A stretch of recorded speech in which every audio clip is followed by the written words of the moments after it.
the hallmark of this podcast, Shea, you're probably not familiar, but it's that it sucks. So as long as... I'm very familiar. I've been waiting for years to be invited. This is Jonah Hill, and you're listening to the only podcast that matters.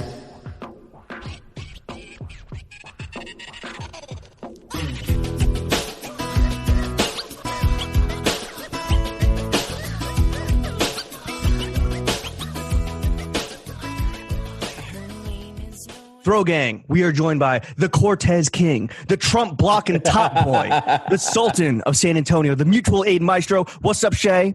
What's up, Lynn?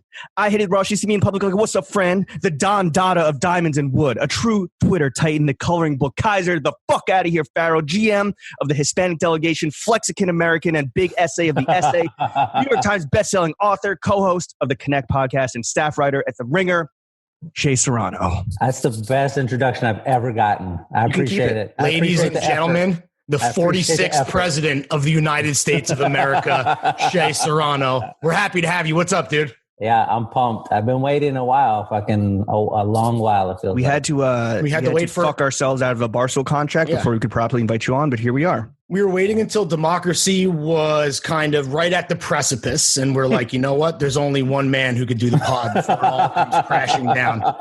Shea, the first thing that we're going to do, and I'm excited for this because I feel like you kind of low-key have very strong opinions on clothing. So we want to know, absolutely do. In our fit check, the outfit that you are wearing right now, head to toe, you're going to walk us through it. I guess I should say toe to head. Toe to head. Your choice is top down or bottom up. We'll go bottom up. Ooh, not a cop, not a narco, not a police officer. Thank you, sir. My slides, of course. Okay. I think these are Adidas slides. Just fucking, I don't know what they're called, but they're awesome. Are you stripes over checks when it comes to slides? When it comes to slides, yes, they're much more comfortable. These ones are the most comfortable slides I've ever had. I have at this point purchased like 4 pair of them, and I just wear them until the bottom is gone. Do you have multiple pairs simultaneously, or is it one till it's cooked and flambéed? Okay, it's one, and then the new one comes in. I throw the old ones out. Okay, you throw them at your kids, no? Yeah, my sons are sneakerheads. Okay. Which has been like an interesting development. How's that working out for you? They're teenagers now. It's super expensive. Yeah, right. Super expensive. But it's cool to like, you go in their room and it looks like a fucking Foot Locker. Because they bought like little shoe organizers or whatever. So they're all on display and it's neat. But me, I have one pair. Does it bug you out that their feet keep growing, but like you're just continuing to buy shoes? Yeah, that sucks. That super sucks. Okay. Both of them, again, they're only 13, but both of their hands are already bigger than mine. Their feet are already bigger than mine. Right. Like I can't even wear their shoes. Oh, I didn't even think about that. Are they going to are they like, Dad, the new Off-Whites are dropping, please write another book? Yeah. Yeah, they just sort of pop their heads in, or they'll like text me links from StockX and be like, can I get these? And it's like $400. I'm like, do you use it as leverage for like, personal achievements, like doing well in school or something like that? Or are you just kind of like, fuck it, blow a bag, it's a Tuesday? I do it the opposite. I'm not so concerned with school. I think this is like a parenting thing because I did really poorly in school for like my whole entire school career. Laramie was the opposite, like pre-AP classes, all of that stuff. So me, in my head, I'm like, well, I didn't do that great in school and it worked out okay. So I'm not super stressed about it. So I don't like dangle the carrot for that. But I'm like, hey, if you want me to like buy you these things, you got to give me an hour of like no phones, no video games, just me and you are going to hang out. We're going to go to the court and shoot around. Yeah. We're going to go to dinner together, like that sort of thing. You need stories. You need stories to tweet. Never mind, you need Dad. them to create content for you. They have absolutely been like, oh, nah, no thanks. Dad, right I'm good. I don't want to hang out with you. I'm good on those fucking Not worth it. Fuck it. Yeah. Have you ever tried to introduce them to the post-sneaker world, which is a world where there is room for sneakers, but it happily coexists with other non-sneaker footwear? This is the world that Lawrence and I are pioneering. Penny loafers, anything?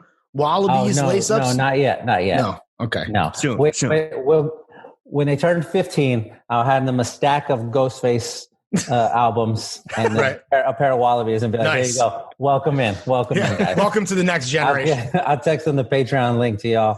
Like, here you go. Yeah, welcome. Yes, study from the masters, Ghostface Killer and Throwing Fits. Basically the same thing. We got slides on the dogs. Yeah, slides on the dogs. We got socks on too, or are you raw dogging the slides? No. Always socks. I got white. I just got white dry fit sock. Are they up to the knees? Yeah. How high are these?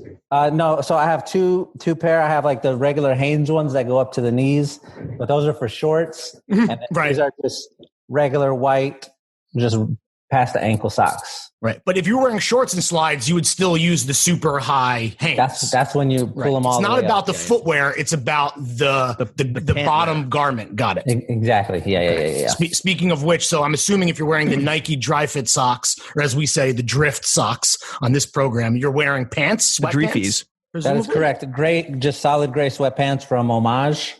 Super comfortable. My favorite place.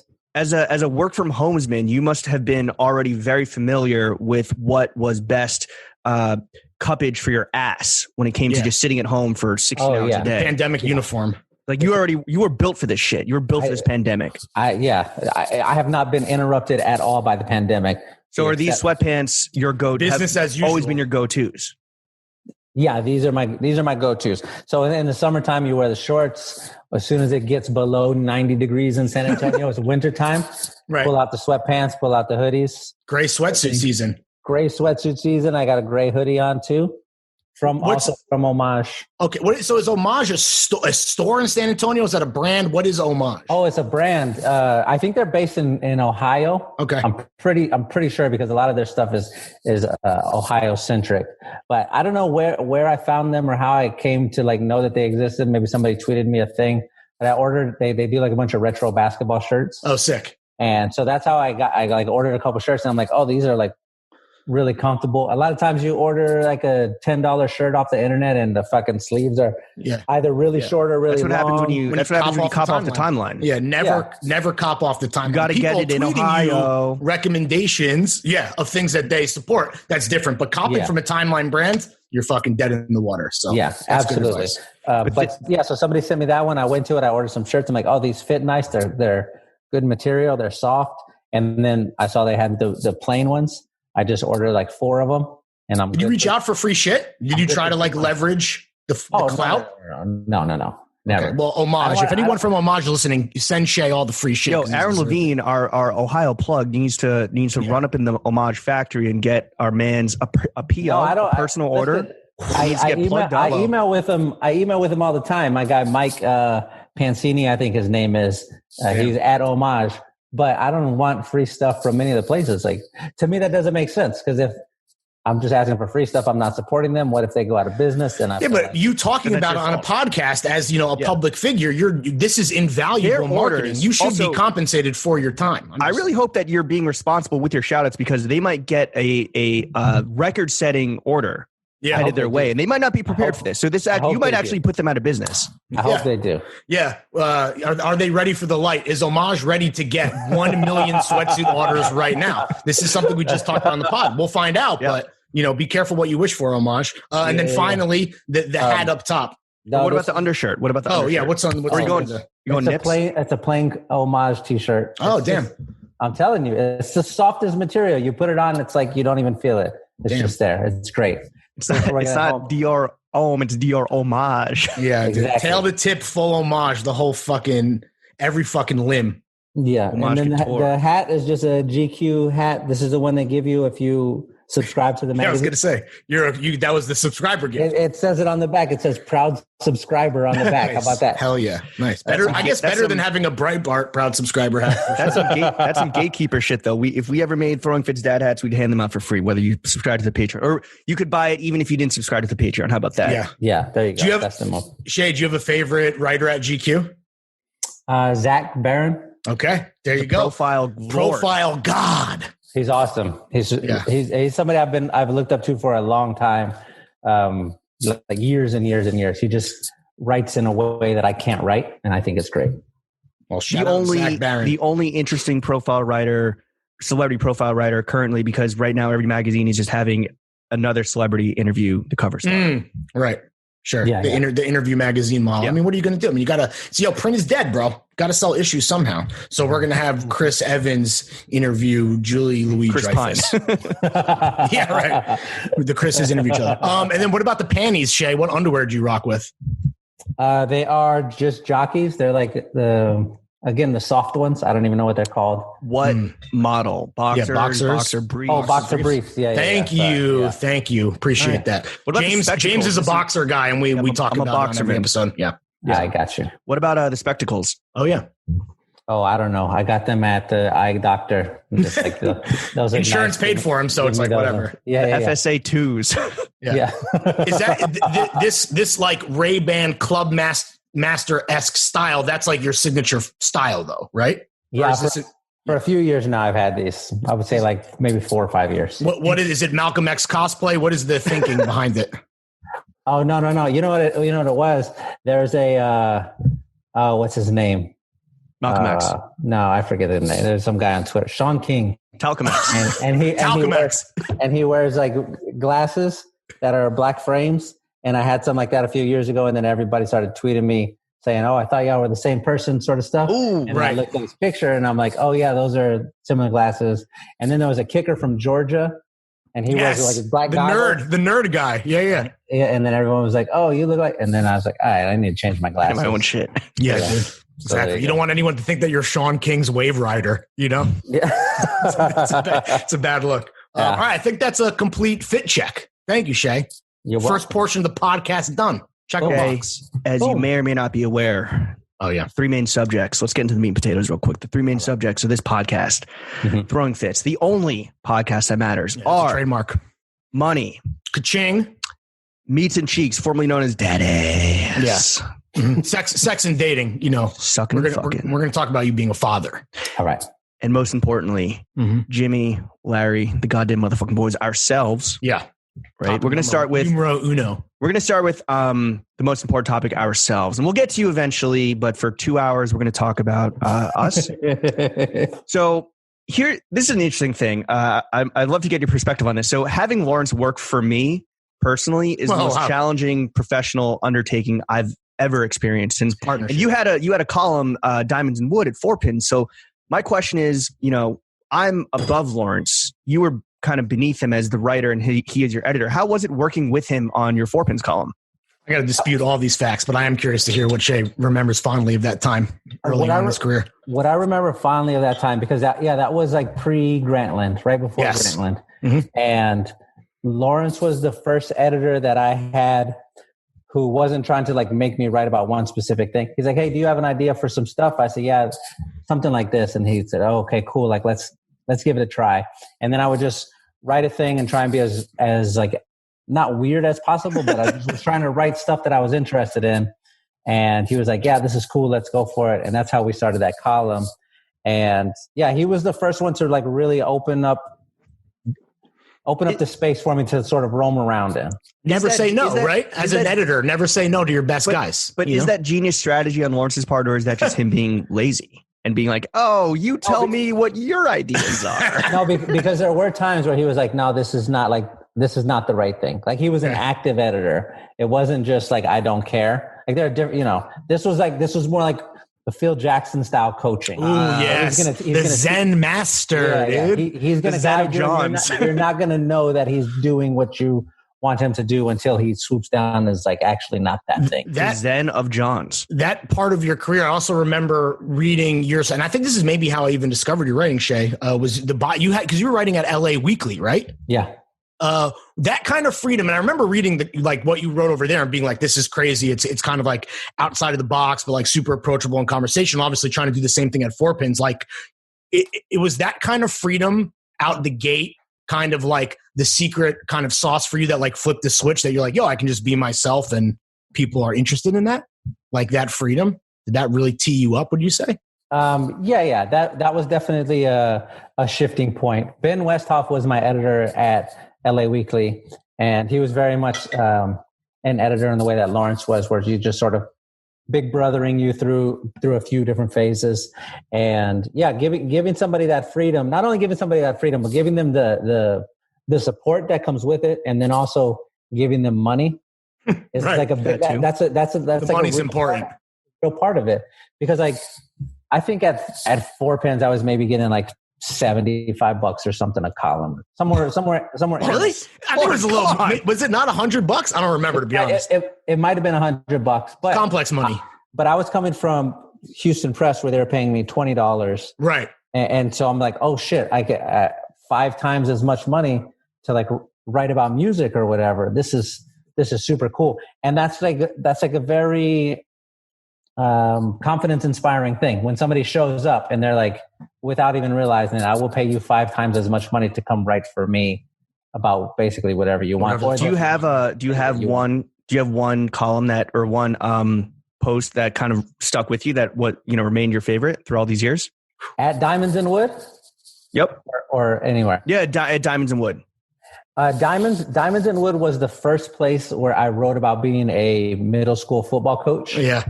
And then that eventually became a big column later on at Grantland, for me anyway. And so that one was like a big thing for me, because prior to then I had not spent a lot of time writing about the other parts of my life.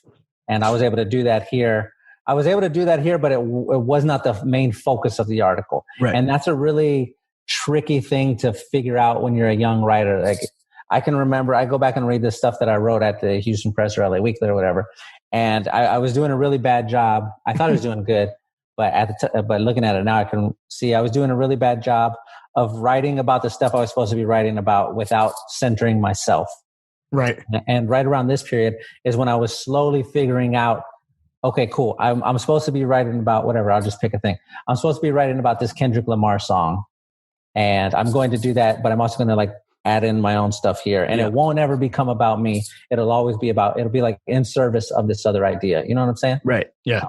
So that was probably around when that stuff started happening. Was when you kind of figuring this out. And you're figuring this out on your own, right? Versus maybe like editors kind of like force feeding it to you, which I think is like maybe the point I was trying to make of like the freedom of like figuring this out on your own. A lot of times will make you a better writer. Lawrence is trying to retroactively give himself a positive performance review like 15 years after the fact. Yo, come on, man. I got a legacy over here. I got a pedigree to protect. Come on, man. I need a raise.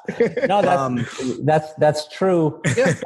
Ben gave me a piece of advice that I never forgot that really helped me with that. But he was in Houston. I was living in Houston at the time. He was in Houston. He was working on this book. And so we were hanging out. It was the first time I'd ever met him in person. And he was like, hey, this was before he was even at LA Weekly, but he was a writer that I looked up to. And he was like, hey, do you want me to like read some stuff that you wrote and give you some tips? And I was like, yeah, of course I do. Like, you're fucking Ben Westhoff. Please do. And he read this thing that I wrote about Scarface. And it was exactly what I was talking about, where there was like a whole aside in there about like some story that I thought was hilarious in this thing about Scarface. And he said, I understand what you're trying to do here, but this story that you're telling does not help the main point that you're doing with the Scarface thing. You need to have a main idea in your article, and every sentence that you write should help you get to that main idea. And if it doesn't, you have to delete it. So if I was your editor, I would have deleted this part, or I would have changed it in this way. And that really stuck with me. And then, so, you start chasing that sort of stuff down. And then, Lawrence shows up at the exact right time where he would let me try those things, right, and then redirect me as needed. I showed up with the check and said, and play ball. Go for it. Yeah, basically. Well, all right. So fast forward, I don't know, 10 years or so, and you're currently the co-host of a podcast, The Connect. And not that it's a competition or anything, but I did run the numbers. We're in a very quantitative moment in American history where, we're tabulating ballots, look at the numbers. The Connect has 4.9 stars on iTunes. Throwing Fits, sitting pretty at 5 full stars. Perfect score.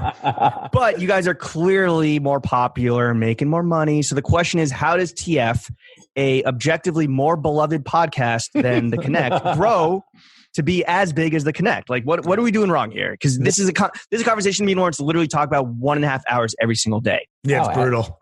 As you should. No, the trick here is when we launched The Connect, it was piggybacking off of a feed that we had already established. A couple of years ago, I did a podcast called Villains.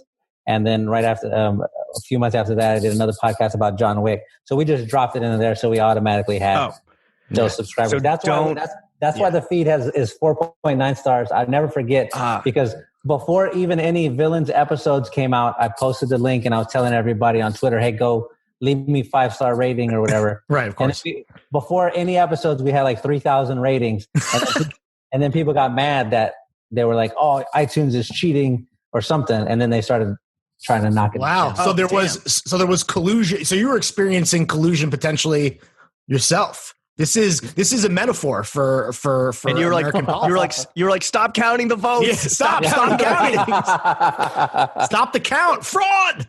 Yeah. All right, so what we should do is we should Cook the end books throwing more. fits, start a new podcast, but keep the Rebrand. feed. Okay, just continue to rebrand. Keep the All right. feed alive. Yeah. We've ran into IP problems in the past, but hopefully moving forward, just Lawrence and I, though, we are now, kind of blood brothers tied at the hip. Your homie and co-host Jason is leaving the Ringer. What's going to happen to the Connect? Yeah, what's the update there? Oh man, I have no idea.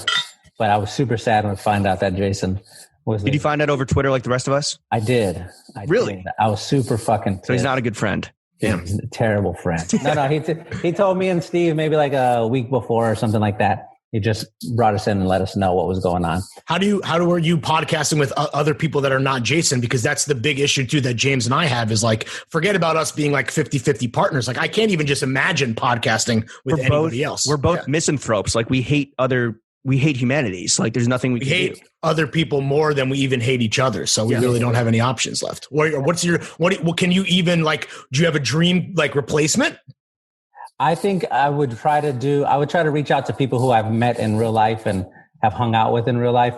When I did Villains, when I did the John Wick one, all I was doing was hitting up people whose work I respected and liked on Twitter, like other writers. And I'm like, hey, do you want to come talk about this thing that I know we both like? And then they would come, and then it was always cool because we had, a mutual interest. I think if we continue to connect, we'll probably do the same thing here. A completely rotating cast of homies. I don't even think that. I think we'll just find another person who I got along really well with. Oh, got it. Someone on Twitter suggested that Chuck replace me on Throwing Fits, and so either I'm going to be available for a job, or that's just proof that Chuck is ready to step up to the plate. So I don't know. Yo, two Flexican Americans, potting about movies. Chuck's a Zoovie man. Zoovies, as we say. Yeah. Chuck makes Zoovies. I like films. Yeah. So Chuck, when you ask Shea your one question that you're allotted later, don't fucking blow it because it's basically an audition potential. Potentially.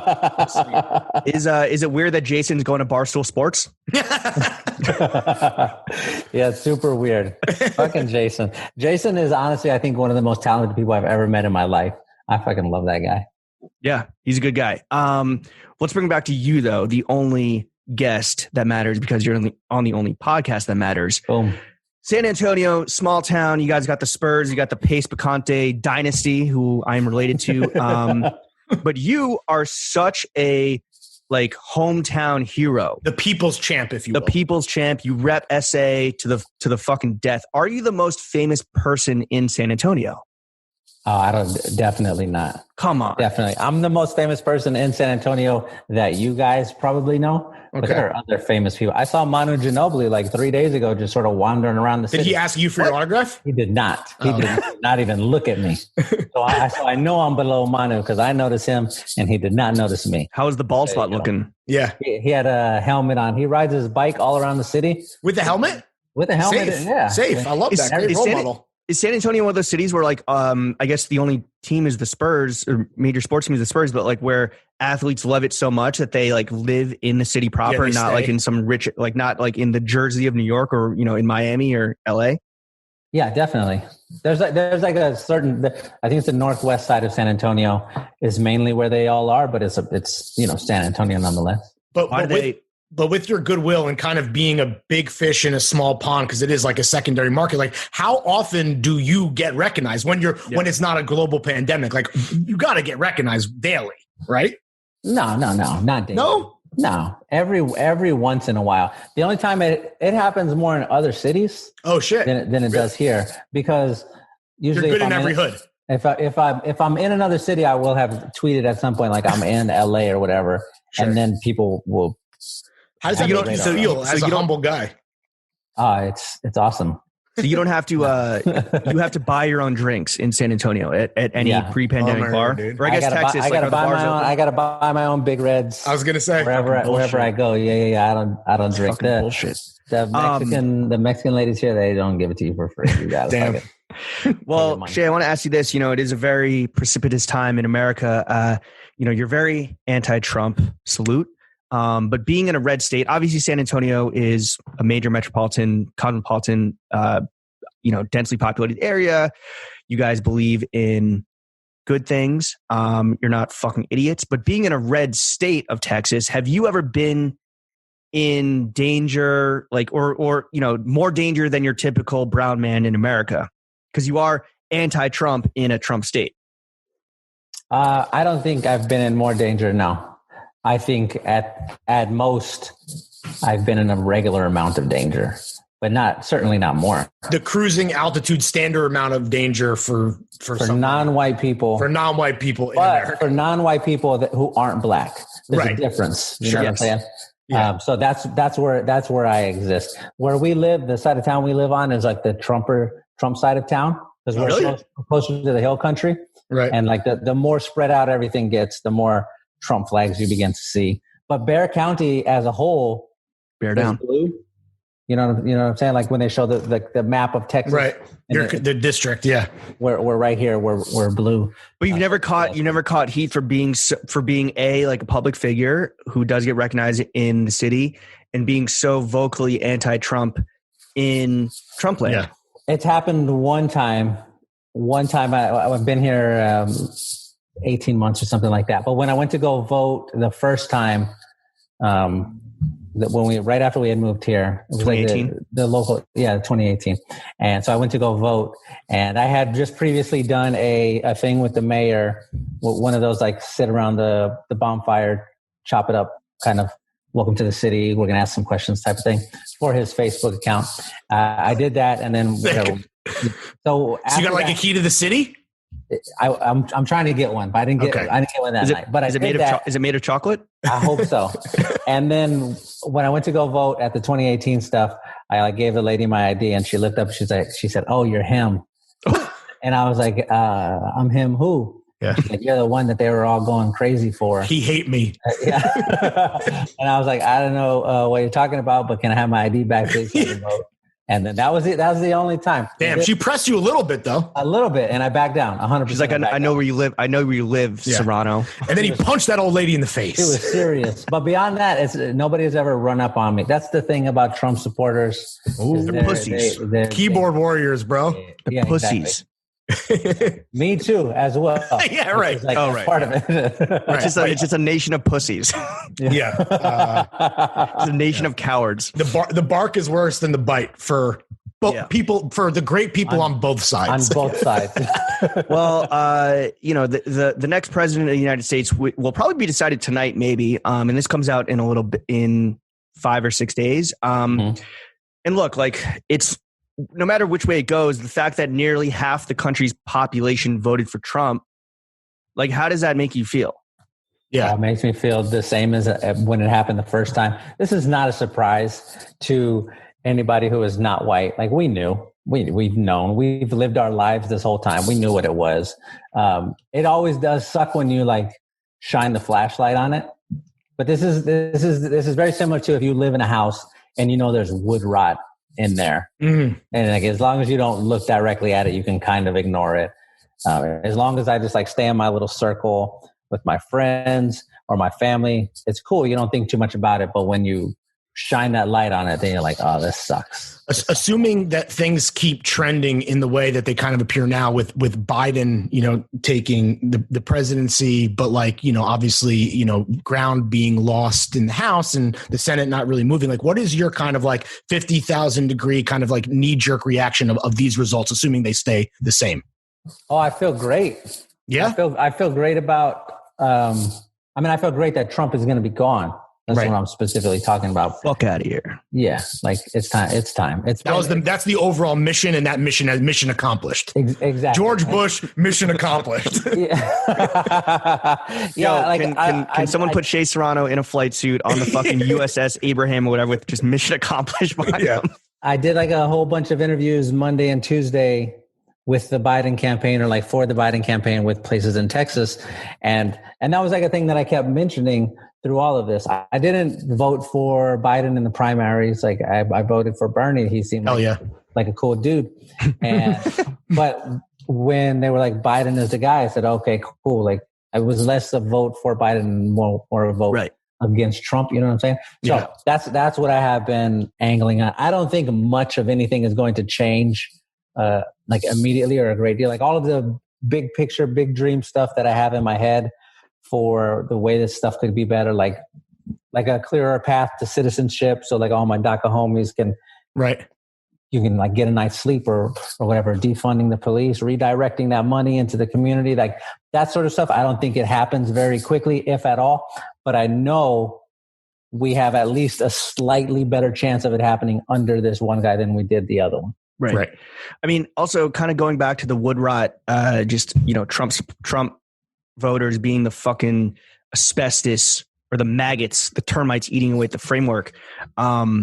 Paradoxically, the bigger and more famous you get, typically the more out of touch with reality you are. However, I like you being a bigger target and having like a larger following that's kind of crosses all, lines. You almost kind of get a clearer sense of what's going on in America versus me and Lawrence, who are just like, we tweet out like pee pee poo poo Johns, and then we get like 1,000 retweets or whatever. 1,000 retweets, I wish, dude. But 1,000 likes, maybe like 1,000 likes if it's good. But so you're not surprised by the fact that like literally 49% of the country, in spite of everything, in spite of all the black squares on Instagram, voted for Trump. No, and Trump gained too, right? That's the other thing too. Like in a lot of these crucial demos, he went up. Man's putting gains. Yeah, for real. Yeah. So that's not surprising. So okay, so let's where do we go from here? Like, do we just accept the fact that half the country is okay with enabling racism and locking children up and being anti-immigrant, anti-LGBTQIA plus, like everything? Like, do we accept that and fight the fight, starting with that as the starting line, or like where do we go from here? I have fucking no idea. These are bigger questions than I'm able to We're a political answer. podcast. I would guess, you have to start where you have to start. We'll start right here with the facts that we know. These people voted for this guy after watching everything, after hearing everything, after seeing everything. They voted for that guy. So yeah, we have to start from there. On the note of you having all the answers, which again is why you're a guest on the podcast that matters. If we were going to do Shea Serrano 2024, what's the platform, big dog? Have you thought about that? The people's champ. I mean, listen. No, I have not thought anything about that. I don't know how any of that works. Good Mexican food on every corner. plate. Yeah. Right. That's how you get to these racist hearts. It's through their bellies. Yeah. A cold Big Red in every fridge. That's the slogan. Yeah, I'll take it. Free, social Netflix socialism. Everyone gets free Netflix. Yeah. Watch good movies at birth. That would be the move right there. A free Netflix account at birth is definitely, we can get that into the Constitution. That seems like. If you did that one, I think you're golden. Good to know. Okay, we're going to book that. I mean, I think one of the ways we can, get rid of the evil rot in this country is to get rid of all white people. How do we as a society, and look, there's only 1.5 white people on this podcast right now. So I feel like this Zoom is kind of indicative of where the country's heading. How do we as a society here in America move past the need for white people? I don't know. Some of them are cool. Lawrence is cool. Hell yeah. Can somebody clip that out? You know what I remember? I remember the first time I saw a picture of Lawrence because all you do is like you just get emails and you see names. And then I looked up a picture of Lawrence. I searched him, went to Google Images, and there was one where he was up against a brick wall and he had some sunglasses on. Yep. And I was like, oh, fuck, this guy's cool looking. Hell yeah. Isn't that what I'm used to? I was immediately intimidated and I wanted to do better.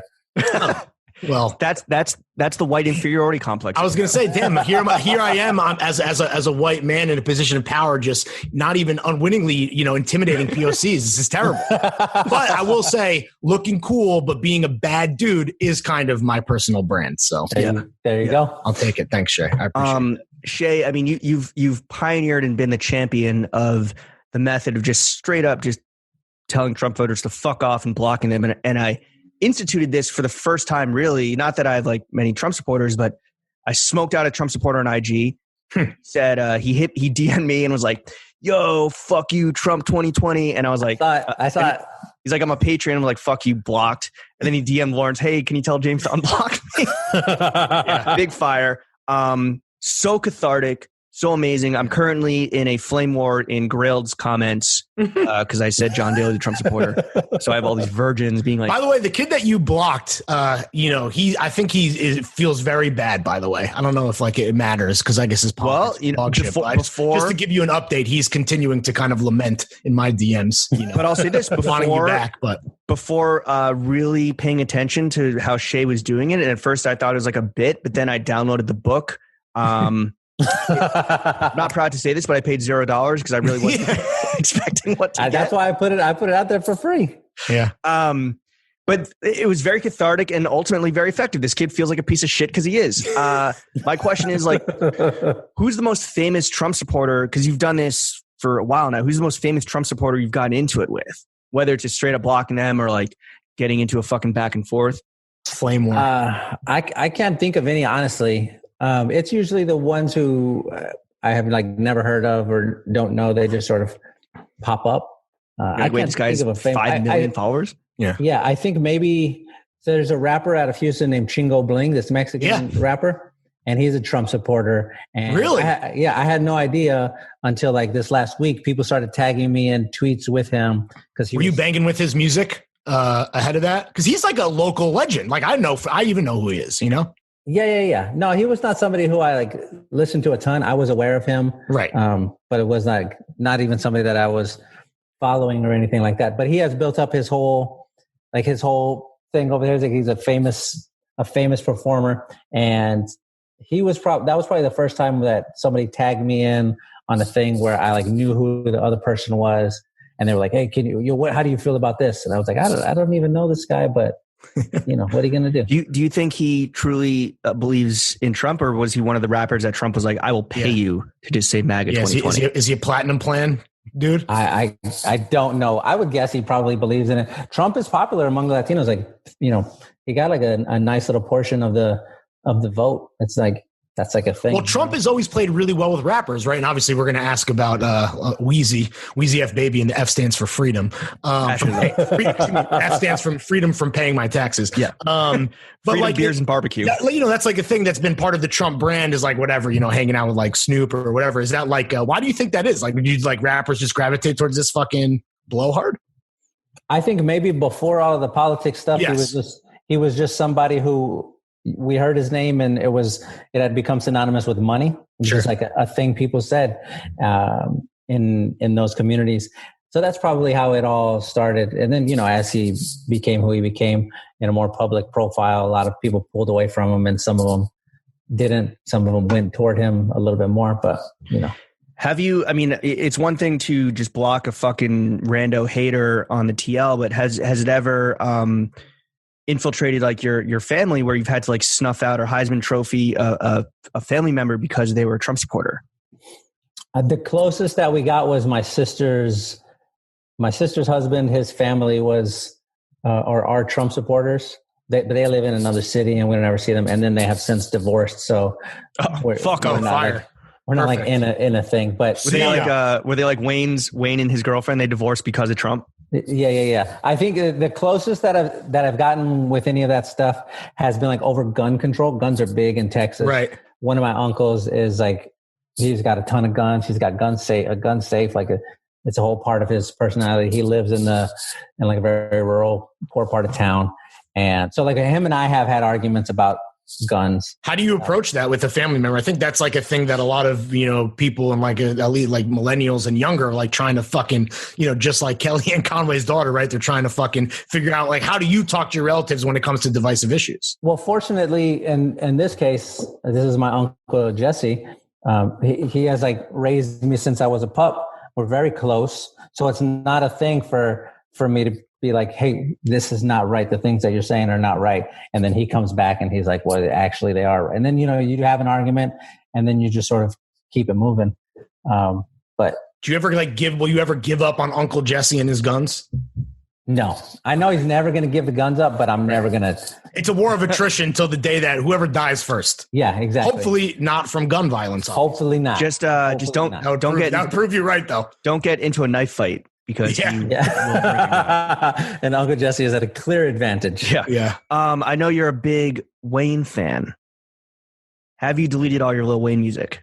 Yeah, I had to get it out of here. Damn, dude. Was that, did that hurt? Did that hurt deep down? Yeah, even the Carter too. The Carter too. You have to like highlight the dedication, right? And you're like, well, it's a mixtape, so it doesn't really count. Yeah. So I'm streaming it on fucking Dat Piff anyway. So you rename it. You rename the files. Yeah. I mean, that was like a big period of my life when Wayne had just sort of taken over the planet. The run and of all runs. It was great. It was so much fun to like watch and cheer on and be a part, because I've been listening to him since he was a teenager with Cash Money. Yeah, Hot Boys. And you just watch him become this global icon. And then I wrote about him in the book, and then that. Yeah, is that the biggest bummer of is that? I mean, obviously there's been huge bummers, attached to Trump, but was the Wayne one like that's as tough as it gets, right? No, you know what the Kanye, like Kanye, right, is the other example. Was tougher for really. Me. Because it was so unexpected. By this point, a bunch of people have decided they're going to lock arms with Trump. And it's like, oh, okay. Like, I kind of get it. Or not even I kind of get it, but I kind of expect it now. I can't think of too many people who you say the name and you're like, hey, did you find out so-and-so's a Trump supporter? Because largely these are rich people and they're concerned a lot about the money. But Kanye being one of the first ones for me. He's a trailblazer, right? In all ways. What is going on? How is this real? I thought for the longest time it was a bit. And right. Well, so this is not real. At what point did you kind of throw your Kanye dad hat in the ring and you're just like, this is it? Because Lawrence and I think we kind of gave up at similar points on Ye, or like, canceling him out of our lives. But we struggle with that, where it's like, on the fucking Pablo tour is where it kind of first started. And then it went all the way to him, going to the White House and then wearing the hat and shit and Dragon Energy. Like, where did you kind of give up on Kanye personally? It was a little bit after the first time I saw him in the hat. And again, pretty early on. Again, I was under the impression that this was like, my fingers crossed it was some sort of joke. Right. Some sort of long con that we were going to get into. PSYOP. Yeah. He's going to pull it off and it says Biden Harris. Giving him the benefit of the doubt here, and he just kept on going further and further in. And then he was doing, I think it was like right around the slavery was a choice thing. And you're like, this is not a joke. You're being real. And then he had like all the mental health stuff that it seemed was going on. And he's like, all right, well, this sucks. Is he someone that at this point now you choose to completely ignore? Like this whole stunt of running for president? Like, is that something that you even it's hard to not pay attention, right? Especially when you're on Twitter as much as like guys like we are. But where are you at with the thing? Are you like you ignore it? Are you like, do you actively campaign against his buffoonery? Where do you see yourself? Oh, no, I just ignore all of that stuff. It's like, it's a waste of time. Yeah. There's nothing is going to come of it. So. What is your Twitter screen time per day? Is it 23 hours? What's your screen time? It's pretty high up there. My screen time is really high up there. If I'm awake, I'm usually looking at a screen. So it's double digits? Oh, easily double digits. Is Twitter where you're logging the most too, as far as like all like apps are concerned? And it depends on what's going on. But I'm at this point pretty good about knowing when I have to get off Twitter and do my work, and I can like power through it. And then I can like go back later on. It's not something that I think detracts from the work that I'm doing, thankfully. Do you have to like incentivize yourself where it's like, oh shit, it's popping off on Twitter. Let me go do my work so that I power through it so I can get back and get these fucking tweets off? Yeah, definitely. Because ahead of time, when all the big stuff is going to happen. So you want to be there. Like if there's an easy example is the NBA finals. And I'm like, okay, the game is on Wednesday at 7:00. I need to make sure I have all of my work done and I don't have any work to do. You start Wednesday at 6:00. Yeah. Yeah. So stuff like that. If I know a big thing is coming and I want to be a part of it, or I like want to see all the jokes. All right. But what's your average daily Twitter screen time? What are you logging? I would guess 7 hours, 8 hours. I don't know. Damn, strictly on the timeline. Hell yeah. Is that a lot? I don't know. Yes, it's a ton. Yeah. Oh, okay. Well, I mean, I've got like, multiple windows open. It's over here just in case. So people say that Shea's on Twitter like it's his goddamn motherfucking job. And it is. So. It kind of is. But I mean, like that's 2.5 basketball games. There's 7 hours right there. Is that how you measure all things in your life? Yeah, by basketball game. It's going to take me 1.5 basketball games to get to Houston. Right. All right, cool. Let's go. My son is turning 500 basketball years old on Tuesday. Yeah, the party should last for about 2 basketball games before I can get back to the timeline. It's wild though. Like literally hundreds of thousands of people on Twitter think that you're one of the coolest, smartest, most interesting people on the planet. That being said, you're an old man. And your 2 oldest boys are about to overtake you as the house alphas. Mm-hmm. Do they think you're corny?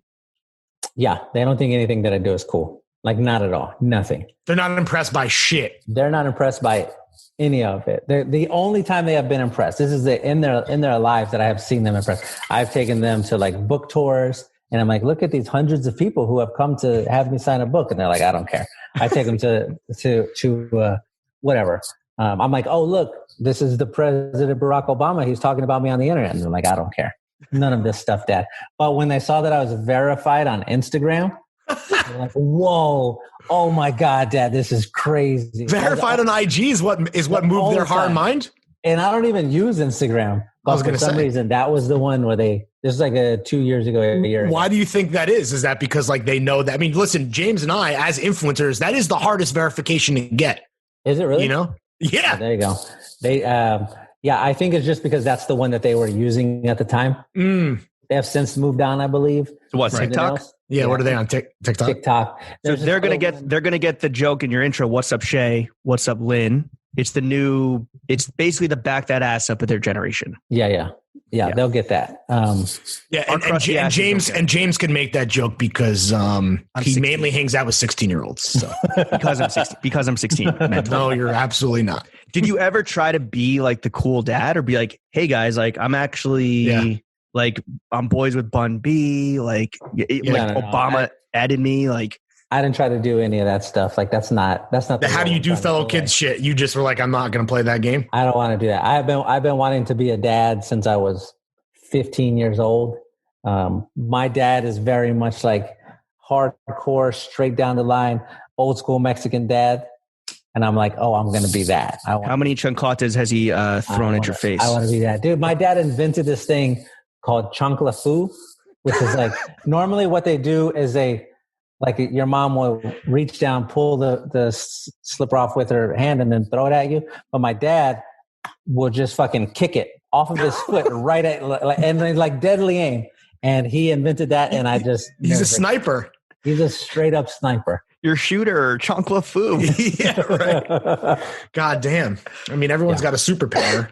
You know, with great power comes great responsibility. I hope he uses it fucking effectively. He does. He's lighting up all the his son's ass.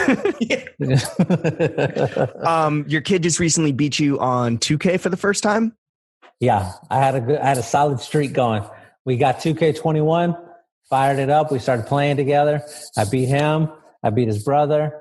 The baby wanted to play. I ran him off the court. Larry wanted to try. Ran her off the court. And then he spent like a week practicing and then challenged me again. And I couldn't do anything. The true mic drop moment. You got fucking run. He just fucking ran me off. So what we do is we play the blacktop 5-on-5 to 21. It's just a faster game. Sure. And, you know, everybody's in line to play at the house. And so that's what we play. And you like pick your own team. And he figured out Michael Jordan was good. And he's like, give me the 93 Michael Jordan, give me the 91 Michael Jordan. You're like multiple Michael Jordans. His starting five was MJ throughout his career. Yeah. Basically, he had 2 MJs, 2 LeBrons, and Steph Curry. That was his. What did you field? What was your squad? I had 2 Spurs. Starting lineup for the Spurs. I had like a Tim Duncan. I had Kawhi. Okay. But I do get Clay because for some reason Clay's rating on here is a 91, 92, depending on the year. But I feel like he shoots better than everybody else. Okay. And so I had him. And that's how I won all the other games, just fucking throwing it out to Clay. But this time, he figured it. He figured it out. He figured out the outlet pass is what he figured out. And he was just fucking attacking in the open court. Who knew that all took was 2 Michael Jordans versus 1? And there you go. Forget about 2 LeBrons. And 2 LeBrons. You have no chance. What did that actually like kind of cut you deep? Like, were you like, oh, fuck, like, yeah, were you impressed? Sucked. Were you shook? I just got emasculated. So here's the thing. It's like fun to joke and be like, "Oh man, he's the dad of the house now. Whatever, this sucks." But the truth is, you're proud. You're proud anytime your kid does a cool thing or a good thing. You're like, "Fuck yeah!" Like you see, they grow an inch in your head is what happens when something like that happens. It reflects well on your parenting. I think so. It's actually what your kid doesn't realize is that was a W for dad. So we took. I had a speaking gig in Dallas. This was like 2 or 3 years ago, and I was hanging out with the boys a lot, with the twins a lot, and they were at the time in 5th grade, so I felt like old enough to travel. And this was on a weekend, so I told Laramie, I said, "Hey, is it cool if I take the boys with me to this thing in Dallas? We're going to fly up there, stay in the hotel one night, fly back." She said, "Yeah, that's fine. Go ahead and do that." So me and the 2 twins go to the airport. We're like, fly to Dallas or whatever. But while we're waiting in the airport to leave, the twins are playing their Nintendo Switch, the handheld one. Yep. And there was a guy who was like sitting by us, and he noticed they were playing. He's like, "Oh, you got the Mario Kart?" And one of the twins was like, yeah, I got it. He was like, "Do you want to play? We can like link up." And I'm sitting like, a couple seats over, just sort of making sure nothing squirrely happens. Right. So With they this link grown up ass man talking to your young twins. I mean, he was probably like a late teenager. Okay. All right. Early 20s. But it was James Harrison. They were connected. They were connecting over this game. So I watch it happen and they play, and the twin just fucking blew him out. He's like, he figured out very quickly how to do the drift move. Right. Of course. Just fucking turboing all around all the corners. Teriyaki boys. They played. And the guy was like, "Oh God, he's really good." And he asked him, "Do you want to play again?" And that guy was like, "Nah, I don't want to play anymore." and I was just proud. I was like, "That's my fucking boy right there." Just one tier. Yeah. One tier. Is there one thing, and it sounds like, you're at that point in life with them. Is there one thing though, where they would like whoop your ass and you would actually be like, oh fuck. Like they now run the household? The only time that stuff like that happens is with physical stuff. Okay. So that when they beat you up. When they're twins, they can fucking Dudley brothers tag team you. It's 2-on-1. Yeah. Like they're faster than me in running, like just straight up. I can't keep up with them anymore. So like the first time that happened, I was like, "Oh dude, I know a perfect one." We were playing catch outside. We're playing football, and we play this game called whatever you call it, receiver or interception or cornerback, but it's basically one kid is the quarterback, the other one is a receiver. I'm the cornerback, and you're like, "You got to get it past me," and then we switch. Right. And we were playing that one time, and so one of the twins is quarterback. I'm the receiver. He hikes it. I take off to go. Oh no, I'm playing cornerback. Excuse me.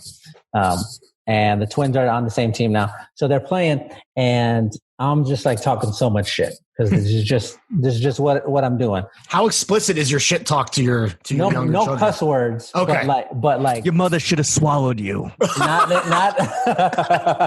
not anything like that. Not anything like that. Yeah, that's a big extreme. It's big L. It's big L. I know. But just like you can't. You're not going. Right, sure. I'm better than you. I'm going to do this. You're not going to get any of this stuff. Whatever. I'm on some like Richard Sherman shit. Sure. At cornerback, and we're playing. John chirping and him. I'm like, I get an interception here or there, and I'm running my mouth. I can see them getting madder, and so they like, they call each other in, and they set up this little play, and I'm like, okay, cool, I'm ready. I know what they're going to do already. One of the twins runs out. He like turns around, puts his hands up. The other twin pump fakes. And I bite on it. Oh, I jump forward. Damn. And the other one takes off, and I'm like, oh fuck! And he just sets back his feet, fucking perfect. Aaron Rodgers, it's gone. Fucking 35-yard pass, and I'm watching it in the air, and I'm just like, all of my strength, all of my power down this parking lot, just like, no. I put the team on my back, though. I'm watching the ball fucking spiral through. It's the most beautiful pass he's ever thrown in his life. Right, of course. I'm like catching up to it. I can't believe I'm running as fast as I am. I'm catching up to it. I know I'm about to intercept it. I jump and I like reach up my two hands, and I'm like, I got this. And then I didn't even see the other kid. He fucking out of nowhere, his hands come up past mine, above mine. No. We're like, you got mossed by your own son. I got mossed. A high point. He fucking attacks the ball out of the air. We crash into each Apex. other. He catches it. I like go stumbling off to the side. He turns around, runs to the little touchdown. He's fucking fired up. Just slams the ball on the ground. He's screaming. The other one is doing that floss dance thing, and flossing on your corpse. Dude, it was crazy. This happened at an apartment complex where we did this, and we go inside, and then they never talk shit, like, ever. That's not a thing that they do. It's not an end them. But on this day, they were both just running their mouth. They earned it. Damn. We walked in the house. They were fucking kings of all. Mama, you know what happened, Mama? Mama, I'm like, all right. That one. Stop making me look bad. That one hurt a little bit. But then, again, maybe 2 or 3 days later, the boys are at school. I get a text. I'm at work. And it was like, Daddy, I got an interception when we were playing flag football today. Or Daddy, I scored. And I'm like, yeah. There you go. You're sharpening your teeth on me. I get it. Yeah, right. Yeah, them schooling you, that's just the lab, dude, before they take it to the playground. You know exactly, what I'm saying? Exactly. Let's move on to another fearless leader that we all love and adore, Obama. He recently tweeted at you on Twitter. And I guess my question is, when he tweeted at you, did you pick up a lot of followers, or is his following all bots and there was no engagement? Does he have true clout like that? Oh, I didn't even check to see if I gained a bunch of followers. I really? My phone was buzzing a ton, because I did see he had tweeted a bunch of stories out is what he was doing when I ended up in that. He tagged me in a tweet with Roxanne Gay, who is friggin' awesome. And I don't think I gained a ton, maybe a few. And it was specifically about your direct mutual aid. Which is that something you want to keep doing forever? Is that obviously the proceeds close to $100,000, I think, from your last book about how to talk to Trump supporters? You just doled out all the money to various causes. Is that something you want to keep doing and keep building? What's going on there? Yeah, I like doing all of that stuff. It's important to me to try to help out wherever I can. And it seems like not that hard to send some tweets and get some money. Or I didn't think the book was going to do as well as it did. I just put it out there for free. Laramie and I had talked about it ahead of time. We knew we were going to donate that money. Whatever money ended up coming in, I didn't think it was going to be like what it was. It ended up being almost a fucking $100,000. Yeah. But yeah, that's something that does make me feel important or good, which is a way that before I was a writer, I was a teacher, and that's just baked into the job. Right. I think this is a way for me to replace that feeling. Are we ever going to get a book or collection of essays on your time as a teacher? Because today we're just kind of giving some great stories and also advice on to teachers, both current and future teachers, on how to deal with 8th graders. I think was your class age. Are we ever going to get that collection of essays on your time as a teacher? I would like to do something like that. I just need the time. I just need a couple months to write all that stuff out. But yeah, that was an important part of my life. That was a thing I cared about a great deal. I think it would be cool to celebrate that. And you're also a basketball coach. Yeah, I coached all of it. I coached soccer, basketball, track, football. When you're a teacher who is a male, they're like, hey, do you want to coach all of the stuff? You're qualified based on your gender, so go off, King. Yeah. All right. Well, one thing about the NBA that Lawrence and I are fixated upon, because we are not jocks necessarily, is the style. And the work that we do is not crucial whatsoever, to be clear. We're not essential workers. Yeah. But the style of NBA players and their recent forays into the fashion world, you cannot deny that they're it's huge. They're the new rock stars, right? Baby. Yeah. Who's your favorite NBA player's style? Oh, it's got to be Russ. Yeah. Russ is my guy. The source, the originator of a lot of this stuff. Yeah, I think he's just a super cool person. But also, I thought it was, do you remember when he dressed up in the photographer outfit? Yeah, that was great. And it was not supposed to be a thing about Kevin Durant. It was just I just happened to put this on. I thought that was cool. I think he's great. He's just so much fun. So when you see him, because a lot of people, yes, he's the source, the OG, but also he gets a lot of, it seems like he gets a lot of hate for his very avant-garde choices for tunnel fits, but you're just this is fire. I don't care. You appreciate him as a free spirit type. Yeah. I assume that everything that he puts on is cool. He just has that kind of energy about him. It doesn't matter what it is. They're just every haircut that Brad Pitt gets is awesome. Right. Every single one. And you're oh, it's because of Brad Pitt. Same thing with Russell Westbrook. Everything that he puts on, to me, just looks outstanding. So even if it's a sleeveless denim vest, And he's wearing no shirt I'm underneath. all for it. Every time he does something like that, I'm like, should I wear one of those? Yeah, you should. 100%. The shirt, Put one of those on? the shirt that's more holes than fabric. Yeah, I can see you rocking that. yeah, that would be a good look. Maybe we can get homage on the horn. We'll do a little signature collaboration. You know, throw some holes in that sweatsuit. But overall, like, and I think this is, I mean, as a non-sportsman, like, I think that one of LeBron's lasting legacies will be kind of like how NBA players became personalities and their personal brands. Like, so you like how players are more individuals, and the NBA is really the only league where that's really possible.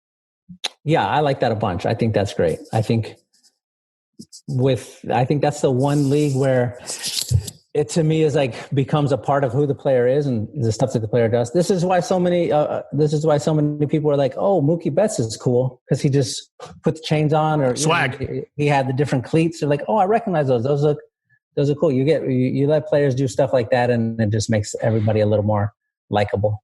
Do you think it's ironic then that your favorite team is like the one team that is devoid of any type of like, you know, next level superstar personality, whether it's like Tim Duncan's, you know, school shooter outfits, or if it's like Kawhi being a cyborg, get out of here. Like, was that, so it's like, you love that individuality, but like, obviously, and the Spurs are great. I mean, I'd personally rather have the trophies myself, but there's not really that guy there, and there hasn't been. Do you want, I disagree 100%. Oh yeah. Yeah. Because when Tim Duncan comes walking through with his outfit, like that's his style. That's right. Like his lack of swag is actually his swag. Exactly. Yeah. He just seems cool to me. I'm like, oh, should I have a Punisher T-shirt right now? No, please, not right now. Yeah, definitely. Yeah, that's unfortunately we lost the Punisher skull to the thin blue line. Got reappropriated. Which player growing up when you were like falling in love with the NBA, like had the best style, or that you kind of gravitated towards? The best style? I don't even think that was a thing I was thinking about at the time. I thought not even AI. I thought Reggie Miller was the coolest player. When I was a kid, yeah, I was 13 or 14 or whatever when he was having his like great run against the Knicks. AI showing up was like a whole different level. He was the first. He had the shooting sleeve, the braids, the tattoos, all of that stuff. He was really, really like, oh yeah, this is like another level of cool. I think he is. I think I wrote this in the basketball book. I think he's the coolest basketball player we've ever gotten, just like inch for inch. I went to a Rockets Sixers game with Laramie's little brother one year, and we like, you get there early enough, you can like wiggle past the security guards and be down by the court. And we were down there, and it was the first time I'd ever seen Allen Iverson in person. I think the only time, but he was just standing there listening to the music that was playing overhead and getting some shots up while they're passing him the ball. And everything that he did just looked cooler than how everybody else was doing. It's like his arms just seemed a little bit cooler somehow. His neck just seemed cooler. He just walked in a different way. So yeah, I don't think it's fair to like compare other players to. He's in his own fucking universe because the swag was just astronomical. He's a whole different thing. But the first player I thought was cool was Reggie Miller, because like Lawrence was saying, he was the opposite of what the Spurs were doing. He was out there running his mouth, and shoving people and just talking shit. And I just thought that was great. Choking at Spike. Yeah. Classic. Yeah. You know the fucking vibes. But okay, and then Tim Duncan, you'd think that his plain Jane normcore shit is like his jorts, his tees. Mm-hmm. You're with it. I'm with it. The shits. I'm with it, because this is the thing. We're talking about the maybe 5th or 6th greatest basketball player of all time. I think once you get to that level, the stuff that you wear just makes everything better. Like imagine if you're at the basketball court and Allen Iverson walks up and he hangs 40 on you. You're like, oh, obviously it's fucking Allen Iverson. Coolest guy of all time. He has a mink Gucci backpack. If Tim Duncan shows up and puts a triple double on you, you just don't expect it. You don't see it coming. You got a triple double hung on you by a guy in jean shorts. Is what you have to. He's not even wearing Polo Ralph Lauren. He's wearing chaps. You know what I'm saying? Like, yeah, that's the theme of White Men Can't Jump. Exactly. Okay. All right. So Tim Duncan, the one person who would ever come on this podcast and say that Tim Duncan has swag. Yeah, but he does. I guess it's kind of like a dying star collapsing on itself. It's like it's a red dwarf. It's a red dwarf. Yeah. Something along the lines. All right. Enough about ourselves. Let's move on to the second topic of this podcast, which is money. Shea, asking someone how much money they make was and still is a taboo subject. However, it's a bit gauche. Transparency is more important than ever in 2020. And so we're not going to fault you if you don't tell us how much money you make. But the question is, how much money do you make? Oh, I make a ton of money. So much money. A lot of money in books. You wouldn't even believe it. You get paid by the tweet? I get paid by the tweet. So we're looking at $7-8 million a year. Yeah, right. Minimum easily is what I'm doing just off of my Twitter checks. Sure. I have my Twitter checks. I have my brand endorsements. Right. Homage, famously. Subscriber hats. Yeah. So I'm super rich. Is there do you have a dollar figure in mind of how much money you would like to make? Obviously you've got, a big family and, like have you thought about there's like a golden number or golden, is there a magic number? I think everybody has a magic number. I think if I was able to somehow get my hands on $10 million, then I think that would take care of everybody in my family for the rest of our lives.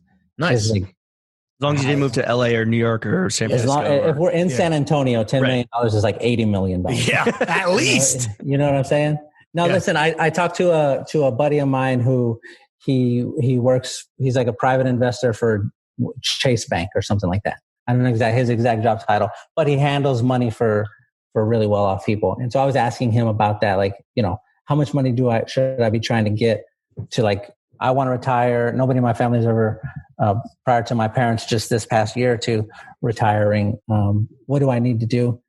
And we're like, okay, I want to pay for the boys' school. I want to like have some money coming into them in their lives for like forever or whatever. Like, how do I do like the stuff that the white people are doing? And he was explaining to me, like, if you have $10 million, that's probably going to earn something like on low end, like a very, very like guarded investment. You can be maybe making like $400,000 a year in interest off of $10 million. Passive income, baby. And so I was like, oh, that's cool. That means that can pay the boys $133,000 a year every year for the rest of their lives. Like maybe it comes in a check once a month, and then they can do whatever they want. Because the thing that happened with me is I started teaching. I knew this was a job I wanted to do forever. And then the bills started coming. Right. And all of a sudden you realize, $45,000 a year isn't going to take care of a family of 4. It's just not. And then it's certainly not going to take care of a family of 5. So like I would like for them to have younger some sort of protections around them. Yeah. So that they can just like sort of, you want to work for a nonprofit for your whole life? Awesome. Cool. You can do that. And you want to provide that flexibility that like maybe, if you had your druthers, you could still be teaching and affecting people that way. Exactly. Yeah. You want to drop 6 figures at StockX? Yeah. Right. That's your prerogative. Yeah. Go nuts. You want to work at StockX? Yeah. go for it. Well, that's pretty noble, and obviously you're extremely generous, humble guy. I mean, no one could say a bad word about Shea Serrano. But when it comes to you treating yourself, what do you like to spend your money on? Yeah. Oh, I like to spend me time on food stuff. I just like to. That's pretty much all that I like to do. I just like to order food. just bring it to my house so I can eat it. That's like my main is thing. it Lux Dining or is it like no. It's like delivery instead of just cooking for 5? Yeah, look, I'm gonna look it up right now. I'm gonna go to my DoorDash and see my last several orders, and I'm gonna tell you exactly what they are. Real quick, while you're doing that, do you want to shout out the breakfast spot that you go to all the time? Because we were trying to figure out what that was because it looks so fucking goddamn delicious. It's Mendez Cafe. It's on the south side of San Antonio. Chuck, please write that down. It's the best breakfast in the city. It's cash only. They're only open until like 1:30 or 2 p.m. And some days they don't even open. They're like, we're not open today. Yeah, we're not doing it today. We're not having it. It's crazy. Okay. I got my DoorDash up. So like these are my high end places. Taco Bell was the last one. Okay. Authentic Mexican. Waukee Chinese seafood restaurant. I really love shrimp fried rice. I get it like several times a week. Burger King, Wingstop, Taco Bell again, Bill Miller Barbecue. High end stuff. How many times do you eat shrimp fried rice a week? Did you say? It's got at least 3. I would say three times a week. Damn, dude. My favorite foods. Yeah. Kind of related. You're on your fitness shit right now, right? Like you're on day 2 of your journey. I'm on day 4, baby. Day four. What's no the sodas? Wow. No. I haven't ordered any Taco Bell in 4 days. Right, but you have had shrimp fried rice 8 times. I have had shrimp fried rice several times. What are the goals of your fitness journey for anyone who's maybe not up to speed? What was like the impetus and like what do you hope to achieve?